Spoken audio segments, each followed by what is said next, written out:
الحمد لله وكفى والسلام على عباده الذين اصطفى أما بعد أعوذ بالله من الشيطان الرجيم بسم الله الرحمن الرحيم إنا نحن نزلنا الذكر وإنا له لحافظون۔ ہم نے اس قرآن پاک کو نازل فرمایا اور ہم ہی اس کی حفاظت کا ذمہ اٹھانے والے ہیں۔ عزیز بھائیو، انتہائی مسرت اور خوشی کے یہ لمحات ہیں کہ آج قرآن پاک کی تراویحوں کے اندر تکمیل ہوئی، اور خوش قسمت وہ والدین ہیں کہ جن کے بچے نے یہ قرآن سنایا، اور خوش قسمت وہ لوگ ہیں کہ جنہوں نے یہ قرآن سنا۔ یہ قرآن سننے والا وہ بھی خوش قسمت ہوتا ہے، اور جو پڑھنے والا ہوتا ہے وہ بھی خوش قسمت ہوتا ہے۔ یہ خوش قسمتی کسی کسی کے مقدر کے اندر ہوتی ہے۔ پیسہ بڑے سارے لوگوں کے مقدر میں ہو جاتا ہے، لیکن قرآن کسی کسی کے مقدر میں ہوتا ہے۔ اور قرآن اتنا اعلیٰ عرفہ کلام ہے، قیامت کے دن جہاں پر افراد سفارش کریں گے وہاں پر قرآن بھی سفارش کرے گا۔ جو قرآن کو کثرت کے ساتھ روزانہ کی بنیاد پہ سمجھ کے پڑھتا اور تلاوت کرتا ہے، قیامت کے دن اللہ کے دربار میں یہ قرآن کھڑا ہوگا انسانی شکل۔ اللہ رب العزت کے دربار میں کہے گا کہ یا باری تعالیٰ، اس بندے نے دنیا کے اندر میرے ساتھ محبت کی، اللہ میں تیرا کلام تھا، آج اس بندے کو تیری جنت کی ضرورت ہے، میری سفارش پر اللہ اس کو جنت دے۔ اللہ اس کلام کی سفارش پر اس کو جنت دے دیں گے۔ عزیز بھائیو، بہترین تو وہ ہے خیرکم من تعلم القرآن وعلمہ، کہ جو قرآن کی تعلیم دیتا ہے اور لیتا ہے۔ لینے سے مراد کیا ہے؟ کسی استاد کے پاس آج جدید دور ہے، ٹیکنالوجی ہے، موبائل ہے، موبائلوں میں آپ ترجمہ تفسیر پڑھ سکتے ہیں، قرآن کی تلاوت کر سکتے ہیں، سن سکتے ہیں۔ اب اگر آپ کے پاس استاد میسر نہیں، آپ کو استاد کے پاس جانے کے لیے ٹائم نہیں ہے، تو آپ خود اس قرآن کو پڑھ سکتے ہیں۔ میرے بھائیو، اسی محبت کے ساتھ، الفت کے ساتھ پڑھو گے جس طرح حافظ قرآن پڑھتا ہے پھر پڑھاتا ہے، یقیناً کل قیامت کے دن یہ قرآن ہمارے لیے سفارش ہوگا۔ کوئی بندہ ہے دنیا کے اندر، اس کے پاس پیسہ ہے، وہ پیسہ خرچ کر لیتا ہے، وہ پیسہ اس کے لیے صدقہ جاریہ بن جاتا ہے۔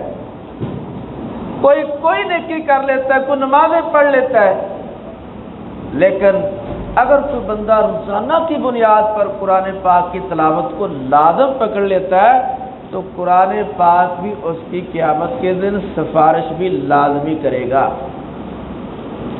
تو یہ صرف ہم رمضان المبارک میں نہ کریں کہ رمضان المبارک میں قرآن پڑھتے بھی زیادہ ہیں اور سنتے بھی زیادہ ہیں، باقی 11 مہینے ہم قرآن سے دور اور قرآن ہم سے دور۔ اور دنیا کے اندر یہ سب سے زیادہ پڑھی جانے والی کتاب ہے، عقیدت کے ساتھ پڑھی جانے والی کتاب ہے۔ لیکن ایک بدقسمتی اور بھی ہے کہ بغیر سمجھے پڑھی جانے والی کتاب بھی یہی ہے۔ آپ دیکھیں نا، ہم اپنے بچوں کو اسکول بھیجتے ہیں، وہ انگلش پڑھتے ہیں، انگلش میڈیم میں پڑھتے ہیں۔ اب جناب وہ ہر چیز کا ان کو پتہ ہوتا ہے کہ اس کو انگلش میں کیا کہتے ہیں۔ مثلا باڈی پارٹس ہے، بچے کو پتہ ہے کہ ناک کو انگلش میں نوز کہتے ہیں، آنکھوں کو آئی کہتے ہیں، کانوں کو ایئر کہتے ہیں، زبان کو ٹنگ کہتے ہیں، لیکن آپ بچے سے پوچھ لیں کہ بیٹا بسم اللہ کا ترجمہ سناؤ، ہمارے بچوں کو بسم اللہ کا ترجمہ نہیں آتا۔ پوچھو بیٹا لا الہ الا اللہ کا ترجمہ کیا ہے، ہمارے بچوں کو لا الہ الا اللہ کا ترجمہ نہیں آتا۔ المیہ نا بھائی، انگلش چھوٹے چھوٹے بچوں کو بھی آتی ہے، اور قرآن اس کا ترجمہ نماز ہم شروع سے پڑھتے ہیں جب ہمیں ہوش آتی ہے، لیکن آپ بڑے سے بڑے آدمی سے بھی پوچھ لیں کہ نماز جو ہم پڑھتے ہیں اس کا ترجمہ کبھی اس پہ غور کیا ہے، کبھی اس کو سمجھنے کی کوشش کی ہو، تو آپ کو جواب نفی میں آئے گا۔ ہم اذان روزانہ سنتے ہیں، 5 ٹائم اذانیں سنتے ہیں بڑے بڑے سپیکروں کے ذریعے، ہمارے بیڈ روم کے اندر اذان کی آواز آتی ہے، اللہ اکبر اللہ اکبر، پوری اذان کا ترجمہ نہیں ہمیں آتا۔ اگر ترجمہ آتا ہوتا، پتا ہوتا، تو کبھی ہم گھر میں ٹک کر نہ بیٹھتے، مسجد میں آ جاتے کہ اللہ بہت بڑا ہے، تیری دکان سے بھی اللہ بڑا ہے، تیری نوکری سے بھی اللہ بڑا ہے، تیرے کاروبار سے بھی اللہ بڑا ہے، تیرے گھر سے بھی اللہ بڑا ہے، اس بڑے اللہ کی طرف آ جا۔ مسجد کی طرف سے اذان کا معنی کیا ہے؟ بلانا، پکارنا۔ کون پکارتا ہے؟ اللہ، اپنے گھر کے لیے کہ آجو۔ ترجیح نہیں ہماری۔ تو آئیے میرے بھائی، رمضان کا مہینہ احتساب کا مہینہ بھی ہوتا ہے کہ اس میں بندہ اپنے احتساب کرتا ہے کہ اس نے گناہ کتنے اپنی زندگی کے اندر کیے، نیکیاں کتنی کی۔ اس رمضان میں اپنے گناہوں سے زیادہ نیکیاں کر کے وہ اپنے رب سے بخشش طلب کر لیتا ہے، کیونکہ اس مہینے میں جہنم کے دروازوں کو اللہ بند کر دیتا ہے، جنت کے دروازوں کو اللہ پورے مہینے کھلا رکھ دیتا ہے، اور تمام شیاطین کو اللہ بڑے بڑے سنگل مار کے جکڑ دیتا ہے زنجیروں کے اندر، کہ بندہ جہنم میں جانے کے باوجود بھی نہ جا پائے۔ میرے بھائیوں، پیارے پیغمبر صلی اللہ علیہ وسلم نے ہمیں کیا فرمایا؟ بہترین کون ہے؟ جو قرآن پڑھتا ہے، قرآن سیکھتا ہے، قرآن سکھاتا ہے۔ جو قرآن پڑھتا ہے، پڑھاتا ہے، وہ بہترین ہے۔ تو کیا ہم بہترین بننا چاہتے ہیں؟ اللہ نے ہمیں اولاد دی ہے، جن کی شادیاں ہونی ہیں ان کو اللہ نے اولاد دینی ہے۔ ابھی سے عزم کر لیں کہ میں نے اپنی اولاد کو قرآن ضرور پڑھانا ہے، ترجمے کے ساتھ، تفسیر کے ساتھ۔ اور قرآن کو ترجمے اور تفسیر کے ساتھ پڑھیں گے، آپ کو ڈبل اجر ہوگا، ڈبل اجر ہوگا، کیونکہ آپ سمجھ کر پڑھ رہے ہیں اسے۔ تو میرے بھائیوں، آئیے، اللہ رب العزت نے قرآن پاک میں فرمایا کہ انا نحن نزلنا الذکر و انا لہ لحافظون، کہ ہم نے اس قرآن کو نازل فرمایا اور اس کی حفاظت کا ذمہ بھی اپنے ذمے لے لیا۔ کوئی بندہ اس کے اندر کوشش کرنے کے باوجود ایک زبر زیر کی تبدیلی نہیں کر سکا آج تک۔ بڑے بڑے دانشور آئے، بڑے بڑے ظالم لوگ آئے، حکمران آئے، جنہوں نے اس قرآن کے اندر تبدیلی کرنے کی کوشش کی، لیکن وہ تبدیلی نہیں کر سکے۔ جب اس خطے میں بر صغیر میں انگریز آیا، اس نے دیکھا میرے خلاف کہیں ادھر سے مزاحمت کھڑی ہوتی ہے، کبھی ادھر سے مزاحمت کھڑی ہوتی ہے، تو اس کے دانشوروں نے، تھنک ٹینکوں نے دیکھا، سوچا کہ یہ مسلمان کھڑے جو ہوتے ہیں، انہوں نے دیکھا کہ یہ صرف قرآن ان کو کھڑا کرتا ہے، کیونکہ قرآن جہاد کے اندر بھرا ہوا ہے۔ وہ کہتے ہیں جی سارے اسٹیٹ کے قرآن اکٹھے کرو، بڑے صغیر کے بڑے بڑے مدارس سے قرآن کریم کو اکٹھا کیا گیا، اور بڑے بڑے چوکوں کے اندر، بڑے بڑے جناب میدانوں کے اندر ان کو اکٹھا کر کے آگ لگا دی کہ یہ مسلمان قرآن نہ پڑھ سکے۔ تو ہمارے علماء کرام ان کے سامنے گئے، کہا کہ تم یہ کتابیں، یہ قرآن کو کتابی شکل میں جلا تو سکتے ہو، لیکن کروڑوں جو لوگ جو اپنے سینوں میں اس قرآن کو محفوظ کیے ہوئے ہیں، زبانی یاد کیے ہوئے ہیں، تم کروڑوں لوگوں کو کیسے مار سکتے ہو؟ پھر ان کے سامنے چھوٹے چھوٹے بچوں کو لایا گیا کہ یہ بچہ یہ قرآن کا حافظ ہے، جہاں سے چاہے آپ سن لے، اور اتنی بڑی وہ کتاب ان کے ہاتھ میں، انگریز کے ہاتھ میں دے دی کہ جہاں سے چاہو سن لو۔ اس نے کہا جی آپ سنائیں۔ بچوں نے فرفر سنا۔ اس نے کہا کہ اس قرآن کو کوئی ختم نہیں کر سکتا۔ ہاں مسلمان اس قرآن کو پسے پشت ڈال کر، اس قرآن سے بے رغبتی کر کے اس کو ختم کرنے کی کوشش کر سکتے ہیں، نہ پڑھا جائے قرآن ختم ہے۔ ہمارے گھروں کے اندر 11 مہینے 12 مہینے ریشمی غلافوں کے اندر یہ قرآن لپٹ کر رکھا ہوتا ہے۔ جناب رمضان میں کبھی کبھار گھر کے اندر کوئی اماں کوئی بابا وہ اس کو اٹھاتے ہیں، گھٹا چاڑتے ہیں، مٹی جھاڑتے ہیں اور پھر اس کو سینے سے آنکھوں سے لگاتے ہیں، ہونٹوں سے لگاتے پھر کھولتے ہیں۔ یہ ہے ہم نے رکھا ہوا۔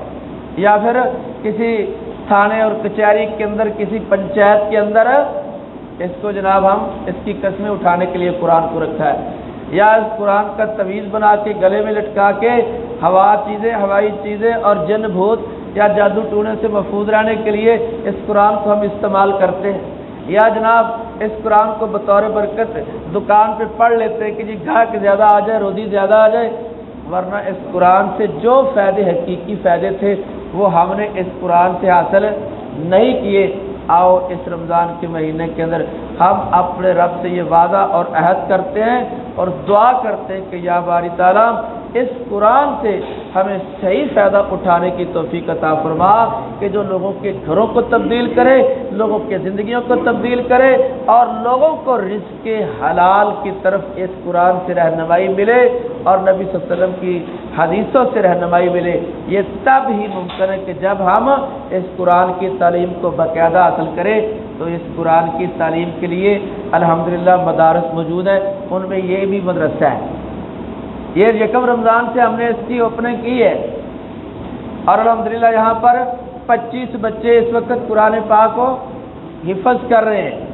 اور آپ کے شہر کی ایک مایہ درسگاہ جامعہ عبداللہ بن مبارک، اس کی یہ شاخ ہے، اس کے اندر اس سال 54 بچے بچیاں سند فراغت انہوں نے حاصل کی ہے۔ تو میرے بھائیوں میں آپ کو بھی دعوت دیتا ہوں کہ آپ اپنے بچوں کو بچیوں کو ہمارے ہاں قرآن پاک کی تعلیم دلائیں۔ انشاءاللہ یہ قرآن تمہارے لیے بھی صدقہ جاریہ ہوگا اور تمہاری اولادوں کے لیے بھی صدقہ جاریہ ہوگا، اور ہم اپنے پیارے پیغمبر صلی اللہ علیہ وسلم کے پاس حوض کوثر پر سرخرو ہو کر جائیں گے اور ان کے ہاتھوں سے حوض کوثر کا جام ضرور پئیں گے انشاءاللہ۔ یہ کب ممکن ہے کہ جب ہماری قرآن کے ساتھ اور نبی صلی اللہ علیہ وسلم کی احادیث کے ساتھ محبت ہوگی۔ یہ کب ممکن ہے کہ جب ہم مدارس میں اپنے بچوں کو داخل کرائیں۔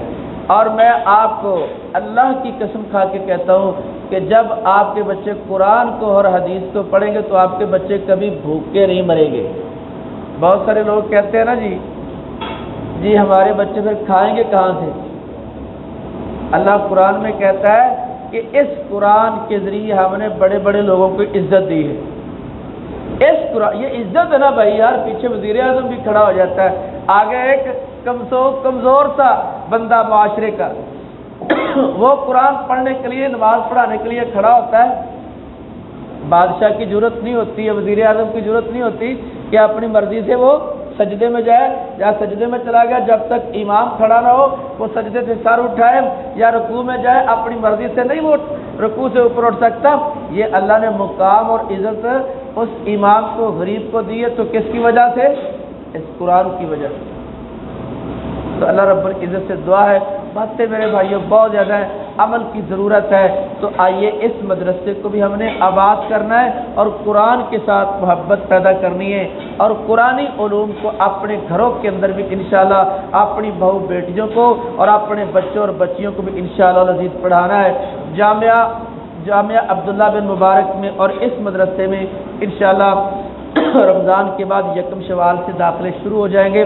آپ اپنے بچوں کو، یہ تو دیکھو نا آپ کے گھر کے پاس ہے، بازار کے اندر کوئی دکاندار ہے تو وہ دکان صبح کھولنے کے لیے آ جائے، اپنے بچے کو بھی ساتھ لیتا ہے، صبح 7-8 بجے سے لے کے زور تک عصر تک پڑھے، کلاس جب تک چلتی ہے، رات کو گھر چلا جائے، تو یہ انشاءاللہ العزیز اس کے گھر کے اندر اور خیر و برکت بھی ہوگی اور آخرت میں ذریعہ نجات بھی ہوگی۔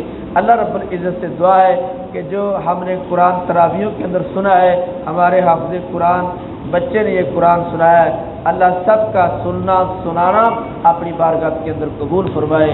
وما علینا الا البلاغ المبین۔ بسم اللہ الرحمن الرحیم، اللہم صلی علی محمد وعلی آل محمد کما صلیت علی ابراہیم وعلی آل ابراہیم انک حمید مجید، اللہم بارک علی محمد وعلی آل محمد کما بارکت علی ابراہیم وعلی آل ابراہیم انک حمید مجید، اذهب الباس رب الناس واشف انت شافی لا شفاء الا شفاؤک شفاء لا یغادر سقما۔ اللہ ہم تیرے سیاکار گنہگار حقیر پر تقصیر بندے ہیں، اللہ اپنی رحمت سے ہمارے گناہوں کو معاف فرما۔ یا اللہ ہمارا تراویحیں پڑھنا، تراویحوں میں قرآن کا پڑھنا اور سننا اپنی بارگاہ میں قبول فرما۔ اللہ ہماری قرآن کے ساتھ اور نبی صلی اللہ علیہ وسلم کی حدیث کے ساتھ محبت فرما۔ یا اللہ ہم تیرے قرآن سے، تیرے نبی کے فرمان سے بہت دور ہیں، یا اللہ ہمیشہ اپنے نبی کی محبت ہمارے دلوں کے اندر اور ہمارے قرآن کی محبت ہمارے دلوں کے اندر ہمیشہ کے لیے پیدا فرما دے۔ یا اللہ اس قرآن کو ہماری دنیا اور آخرت کے لیے ذریعہ نجات اور صدقہ جاریہ بنا دے۔ یا اللہ ہمیں اپنی اولادوں کو بھی قرآن پاک اور نبی صلی اللہ علیہ وسلم کی حدیث پڑھنے کی توفیق عطا فرما۔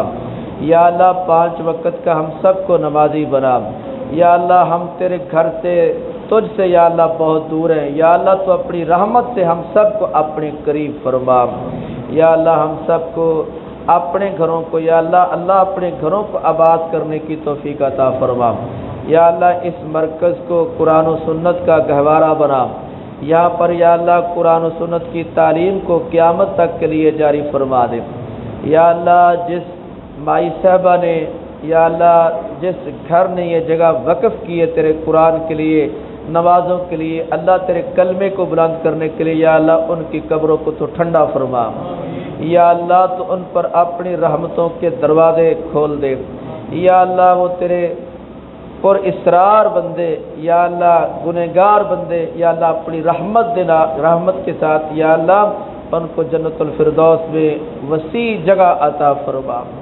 یا اللہ ان کی قبروں کو یا اللہ جنت کے باغوں میں سے، جنت کے باغیچوں میں سے ایک باغیچہ بنا دے۔ یا اللہ ان کی قبروں کو یا اللہ ٹھنڈا فرما دے۔ صلی اللہ تعالی علی رسول خیر خلقہ محمد و آلہ و اصحابہ اجمعین برحمتک یا ارحم۔